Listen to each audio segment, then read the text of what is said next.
Trust me, you won't forget this one. A 3-year-old girl walked into a room full of the richest people in the city, pointed her tiny finger at the woman in the white dress, and said 7 words that stopped the music, stopped the laughter, stopped everything. She pushed my mommy down the stairs. Nobody moved. Nobody breathed. The billionaire standing at the altar just stared at the little girl like she'd spoken a language only his heart understood. He turned slowly toward his fiancée. And in that 1 second, before a single other word was said, his whole world quietly started to crack open. Hey friend, welcome back. If you're new here, this is the place for real, raw, emotional stories about love, family, and the moments that change everything. Quick question before we dive in. What country are you watching from right now? Drop your flag in the comments. I love seeing where you're all tuning in from. This story is one of the most gut-wrenching ones we've told yet, and I promise you will not see where it goes. Nobody in that house noticed her, and that was exactly how she liked it. Maria Alvarez had been cleaning the Whitmore mansion for almost 4 years, and in that time she had learned the one skill that mattered most in a house like this: how to be invisible. She moved through the marble hallways like a shadow, dusting, folding, wiping down counters that never seemed to get dirty in a house that big, and she never once let anyone see her sweat. 31 years old, and most days she felt like she'd already lived 3 lifetimes. She had good reason to move carefully. Maria's eyesight had been failing for the last 2 years, a slow, creeping blur that made bright light sting and shadows swallow up the edges of things. She hadn't told her employer. She couldn't afford to.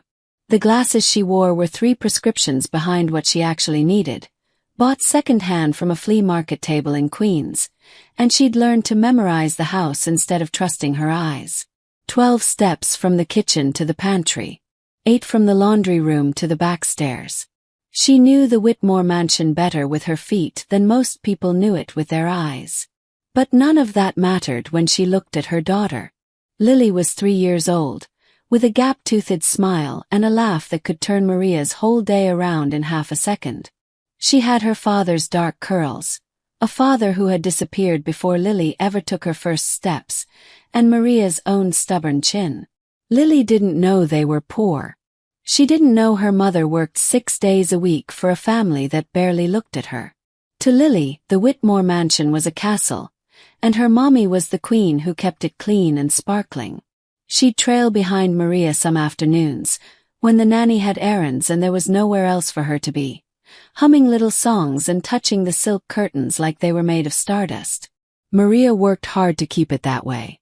She wanted her daughter's world small and safe and full of wonder for as long as possible, because Maria herself remembered exactly when that kind of innocence had ended for her. The day her own mother had gotten sick, the day the bills started arriving faster than the paychecks, the day she'd realized that being a good person and having a good life were not always the same thing. She missed her mother every single day. She thought about her most in the quiet hour before dawn, when she rode 2 buses across the city to get to work on time, Lily asleep against her shoulder because daycare didn't open until 7. Some mornings she cried in that bus seat, silent, careful, so she wouldn't wake her daughter. Other mornings she just watched the sun come up over the rooftops and told herself, 1 more year. 1 more year and she'd have enough saved for a better apartment. 1 more year and maybe her eyes would hold out long enough to see her daughter start kindergarten. The Whitmore house itself was its own kind of world. Daniel Whitmore, 35 years old, had built a real estate empire from nothing but a business degree and a stubborn refusal to lose, and the house showed it. Floor-to-ceiling windows, a garden with roses flown in from Ecuador, a kitchen bigger than Maria's entire apartment. Daniel wasn't cruel. That was the strange thing. He was distant, yes, always on calls, always somewhere else in his head, but he'd remembered Maria's name from the very first week, which was more than she could say for most of the people she'd worked for. Sometimes he'd nod at her in the hallway. Once, when Lily had wandered into his study and knocked over a stack of papers, he just laughed and helped her stack them back up before Maria could even apologize. It was his fiancée who made the air in the house feel different. Vanessa Cole had moved in 8 months ago, right around the time the engagement was announced, and from the very first day, something about her unsettled Maria in a way she couldn't quite name. Vanessa was beautiful in the polished magazine cover way, 33 sharp cheekbones, a wardrobe that probably cost more than Maria would earn in 10 years. She smiled a lot. She was polite even in front of Daniel. But when he wasn't looking, her eyes would flick over Maria like she was a stain on the carpet that hadn't been scrubbed out yet. Maria told herself she was imagining it. She told herself that a woman about to marry one of the wealthiest men in the state had no reason to notice a half-blind housekeeper at all, let alone resent her. But some nights, lying awake with Lily curled against her side, she thought about the way Vanessa's smile never quite reached her eyes when she looked at Maria's daughter. Like Lily's laughter in the hallways was an inconvenience. Like the mansion wasn't big enough for a child who didn't belong to the family. The wedding was 3 weeks away. Invitations had gone out to half the city. Senators, CEOs, a few faces Maria recognized from magazine covers she used to flip through at the grocery store checkout line, back when she still had money for magazines. The house had turned into a hive of caterers and florists and event planners speaking in hushed, urgent voices about seating charts and floral arches. Maria had been given extra hours, extra rooms to clean, extra silverware to polish until her fingers ached and her eyes burned from squinting at every smudge she couldn't quite see clearly. She didn't mind the work. Work was work, and work meant a paycheck. And a paycheck meant Lily got new shoes for the fall instead of hand-me-downs with the toes worn through. But there was a tightness in her chest lately, a feeling she couldn't shake, like the house itself was holding its breath before something happened. She just didn't know yet that the something was already circling closer than she thought, and that her own daughter, small and fearless and too young to know what silence was for, was about to become the only person in that house brave enough to say what everyone else was too afraid to see. It started with a bruise Maria couldn't explain. She noticed it on a Tuesday morning, a deep purple-blue mark along her left forearm, tender when she pressed it. She didn't remember bumping into anything. With her eyesight the way it was, that wasn't unusual. She walked into door frames more than she'd ever admit out loud, but this bruise felt different, deeper, like a grip. She brushed it off. She had a wedding to help prepare for, and there was no room in her schedule for worrying about a mark on her arm. Vanessa had started giving her more direct instructions lately, which was new. In the beginning, all of Maria's assignments came through the house manager, a kind older man named Robert who always said please and thank you like Maria was a person and not a piece of the furniture. But over the last month, Vanessa had taken to finding Maria herself, appearing suddenly in doorways with a list of tasks that always seemed designed to keep Maria as far from Daniel as possible. Cleaning the guest wing during the hours he usually worked from home, restocking the wine cellar during his morning coffee, anything that put walls and staircases between them. Maria didn't think much of it at first. Rich people were particular. She'd worked for enough of them to know that. But then came the day Vanessa asked her to carry a box of wedding china down to the cellar. Alone, without Robert, without anyone else in the house who might see. The cellar stairs were steep, narrow, and poorly lit, exactly the kind of place Maria's failing eyes struggled with most. She'd told Vanessa once, gently, that stairs without a handrail made her nervous. Vanessa had just smiled and said, "You'll be fine. You know this house better than anyone." Maria carried the box down those stairs 3 times that week. Each time, her heart pounded harder than it should have for a simple chore. Meanwhile, Lily had started asking questions Maria didn't know how to answer. "Mommy, why does the pretty lady look at me like that?" Maria had frozen over the stove that evening, spoon halfway to the pot.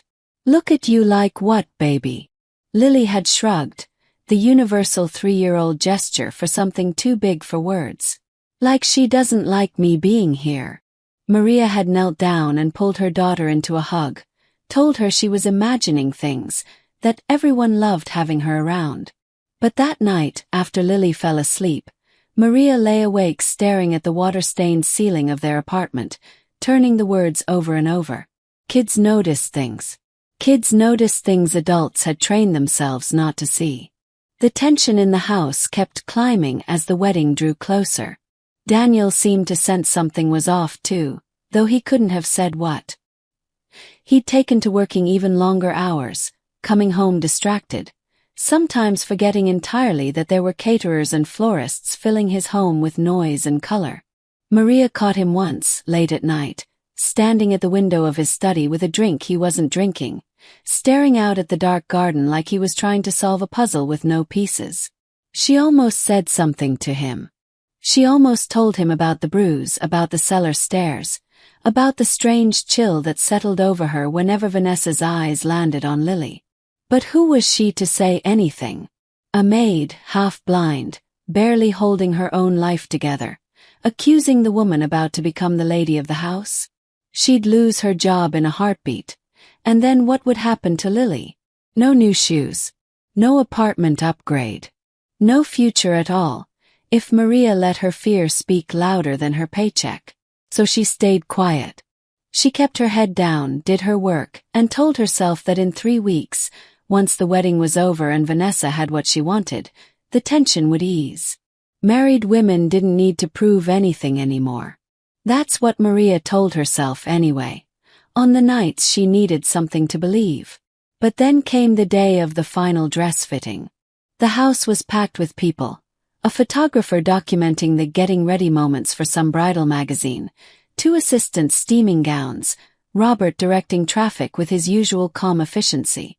Maria had been assigned to keep the hallway outside the fitting room clear and quiet, a simple task, except Lily had tagged along that day because daycare had closed early for a teacher's meeting, and there'd been nowhere else to leave her. Lily, curious and quick as ever, had wandered near the fitting room door. Drawn by the shimmer of white fabric she could see through the gap. Maria had reached for her hand just a beat too late. The door swung open. Vanessa stood there in her wedding gown, unfinished, pins still glittering along the hem, and her face, for just one unguarded second before she composed herself, twisted into something Maria had never seen on her before. Not annoyance, not impatience, something colder. Something that made the hair on Maria's arms stand up. "Get her out of here," Vanessa said, voice low and tight. "Now." Maria scooped Lily up immediately, apologizing, backing away down the hallway, heart hammering so hard she could feel it in her throat.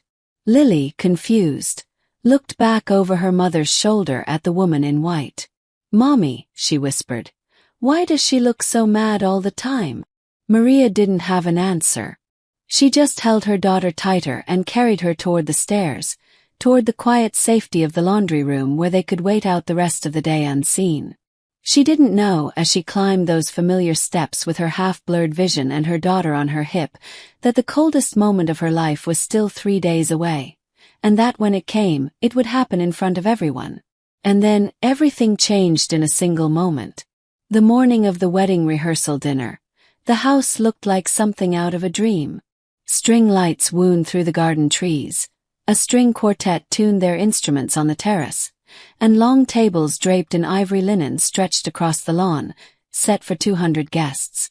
Maria had been on her feet since 5 in the morning, carrying trays, arranging chairs, trying to keep Lily close but occupied with a coloring book in a quiet corner of the kitchen. She'd been sent again to the cellar. This time for extra crystal glasses Vanessa insisted weren't in the pantry, though Maria had checked and knew they were. She didn't argue. Arguing wasn't a luxury she had. The cellar stairs felt steeper than usual that evening, the single bulb overhead flickering weaker than she remembered. Maria gripped the wall with one hand, feeling her way down step by step, the way she always did, trusting her memory more than her eyes. She was halfway down when she heard footsteps behind her, fast, deliberate, and felt a hand press flat against her back. The push wasn't hard. It didn't need to be. On stairs that steep, with a woman that unsteady on her feet, it took almost nothing at all. Maria's body twisted as she fell, one arm slamming into the railing, her head striking the edge of a step before she landed in a heap at the bottom, the world around her swimming into darker, blurrier shapes than her damaged eyes had ever shown her before. Pain roared through her shoulder and skull. Somewhere above her, she heard the cellar door click shut, soft and final, like someone had simply closed it and walked away. She didn't know how long she lay there. Minutes, maybe. Felt like hours. When Robert finally found her, drawn by a strange feeling that something wasn't right, he found her barely conscious, blood matting her hair, whispering her daughter's name. Chaos erupted. Someone called an ambulance. Someone else ran to find Daniel. And in the middle of all of it, nobody thought to watch the little girl who had wandered away from her coloring book in the kitchen, drawn by the sudden noise, and slipped out toward the garden where the rehearsal dinner guests had already begun to gather beneath the string lights, waiting for the bride and groom to make their entrance. Lily found her mother's phone abandoned on the kitchen counter and, in the particular logic of a frightened 3-year-old, decided the only thing to do was go find someone important. She walked straight through the terrace doors in her little paint-stained overalls, past caterers too busy to notice, past guests murmuring about the ambulance sirens they could faintly hear in the distance, until she reached the raised platform where Daniel stood in his rehearsal suit, phone pressed to his ear, panic written across his face as Robert relayed what had happened. And that's when Vanessa arrived on the terrace too, gliding in from the side entrance in her ivory dress, smoothing her hair, a little breathless, a little too composed for a woman who'd just heard the housekeeper had fallen down the stairs. Lily saw her. And Lily, who had spent weeks watching the way this woman's eyes turned to ice around her and her mother, who had felt something in her small chest that she didn't have grown-up words for yet, finally found the only words she needed. She pointed one small finger straight at Vanessa, her voice ringing out clear and high across a terrace that had suddenly gone completely silent. She pushed my mommy down the stairs. 200 guests froze. The string quartet stopped mid-note. Somewhere near the back, a champagne glass slipped from someone's hand and shattered against the stone, and even that sound seemed to echo forever in the silence that followed. Daniel lowered his phone slowly, his face draining of color as he turned to look at his fiancée. Vanessa let out a short, sharp laugh, glancing around at the guests like she expected them to laugh with her. "She's 3, Vanessa said. She doesn't know what she's talking about." But Lily didn't waver.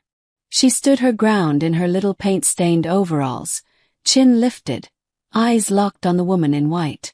"I saw you," she said, quieter now, but somehow even more devastating for it. "You came out the door. Mommy was already on the floor." Daniel's world, in that instant, cracked wide open.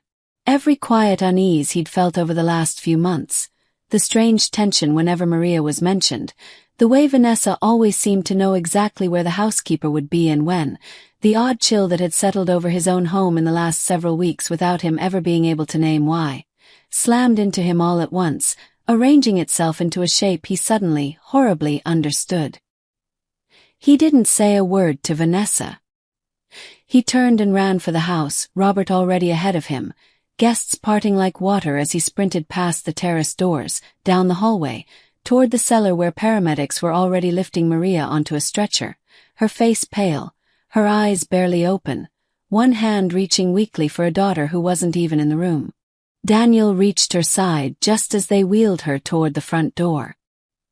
He grabbed her hand, and for the first time in 4 years of walking past her in his own hallways, he actually looked at her, really looked, and saw a woman in pain, a woman who had been carrying more than he'd ever bothered to notice. "Stay with her," he told the paramedics, voice cracking. "I'm riding with you." Behind him on the terrace, 200 wedding guests stood in stunned silence around a little girl who refused to cry, refused to back down, standing alone in the wreckage of a celebration that would never happen the way anyone had planned, while the bride, still in her white dress, stared at the empty space where her fiancé had been standing only seconds before, and understood, for the first time, that the ground beneath her had just disappeared completely.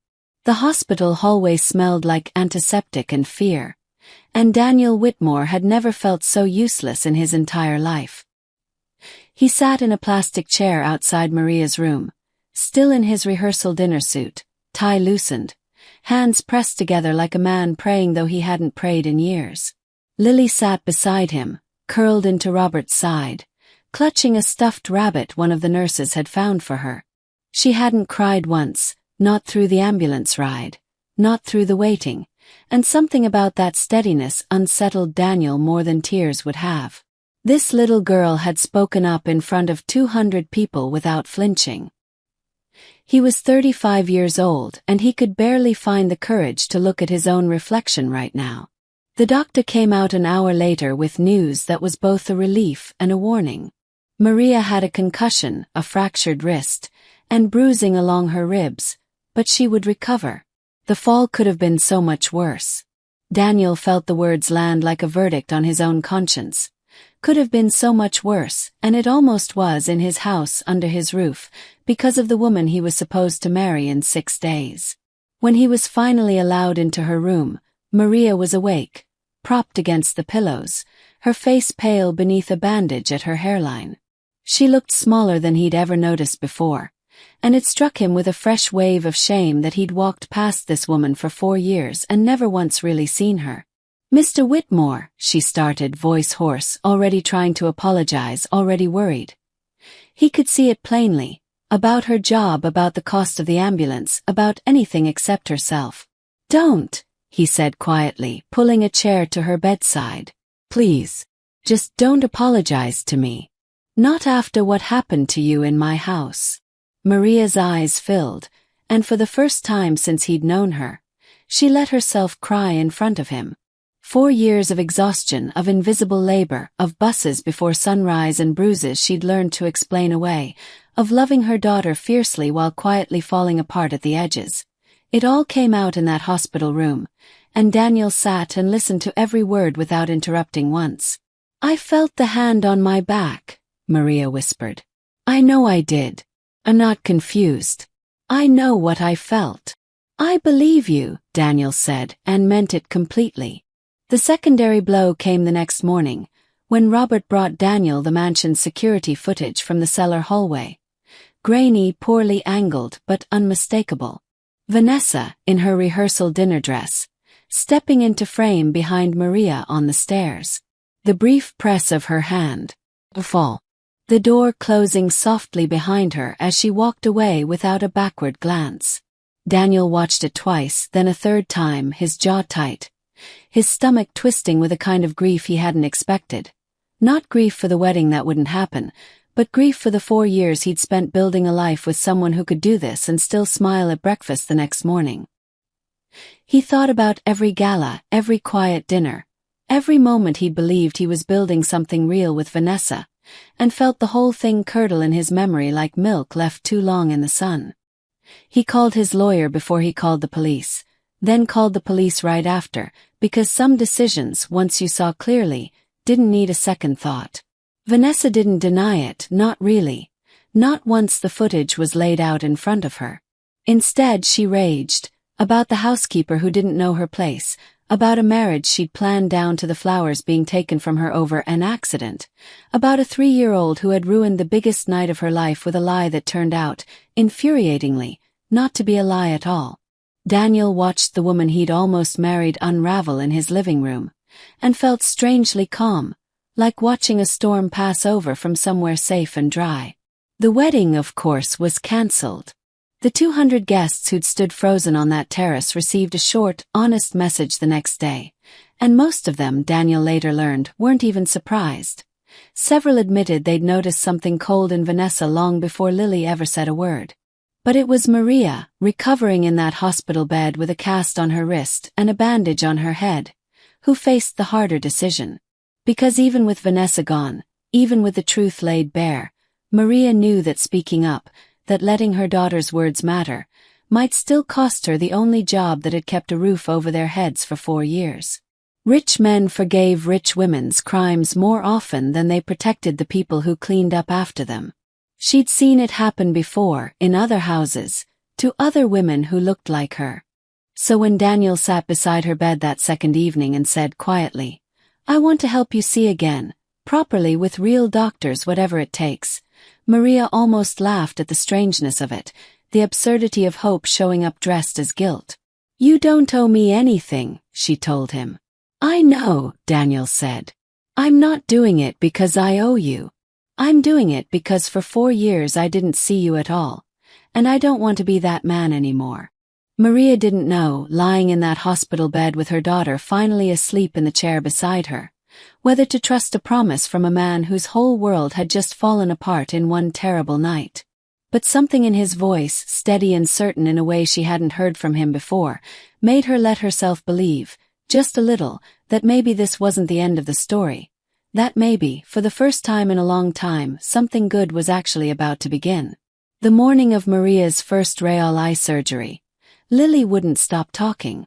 Will you be able to see my drawings, Mommy? Will you see the sky? Will you see me?